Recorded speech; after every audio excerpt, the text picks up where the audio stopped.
Hello, mayong buntag sa tanan. Test fire ta sa ato ang 140 cm nga spear gun. Maning nindot sa pag spear gun no kay gina-test fire gyud nato ang tanang spear gun nato ginabaligya no. Kay gusto nato accurate ang spear gun nga ilang magamit kay once dili accurate ang spear gun usik kayo ang isda. Anong chance nga makakuha kag isda pero dili maigo kay dili accurate mo nang gihap nato ni upat ka buok no, upat ka buok nga 185 cm from tip of the gun no, o na gi kuan nato na siya 185 cm from tip to tip of the gun pero 140 cm ra ang power ani from rubber bands, rubber hole to shark fin pero og imo ni siyang rubber hole to trigger is 150 cm ni siya pero ang ato lang dyan gisukod ana kuan lang dyan ni siya 140 cm lang dyan ni siya kay diha ta mag measure sa ato ang rubber ug unsa ang power dapat niya unsa ka band stretch na ang band stretch atong gisunod ana pod 140 cm from shark fin, 150 cm to trigger, band hole to trigger, band hole to shark fin. Ana nang pagsukod. O na ni test bar na ta. Na atong gisukod ni upat ka buok no, 180 which is equivalent to naani siya sa almost 8 meters no, almost 8 meters mo na siya tanawa pero from tip of the gun mga 7 meters rin siya, 7 to 6 meters makita man ninyo og unsa gyud kalayo tanawa ang accuracy no, ingani gyud ta mag accurate sa spear gun, maggama og spear gun mao nang ayog mo katingala og nganong mahal ang atong spear gun kay gina proven and tested jud nato na siya no.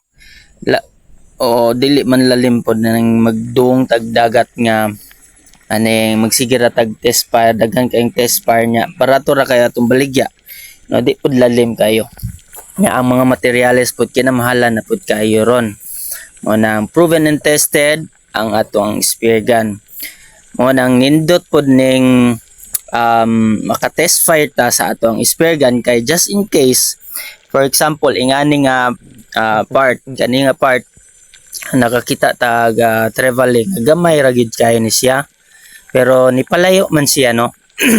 Excuse me, nipalayo siya pero why problema na kay accurate man natong spear gun maapsan ra nato na tanawa gani bam igo tayo mga bro mo nang nindot sa ato ang spear gun kay gina test fire gyud nato sa kaning styro no, non-moving object, non-moving fish bound sa ba para makita jud nato ang accuracy niya no, mo nang kumpiyansa pud ta just in case nga mga idlas nga mga isda layo kumpiyansa pud ta mo tira og layo no, kay maapsan jud nato ang target nya natay kumpiyansa sa ato ang spear gun nga may go jud which even though dili man jud siya center nga pagkaigo pero naabsan gyapon siya kay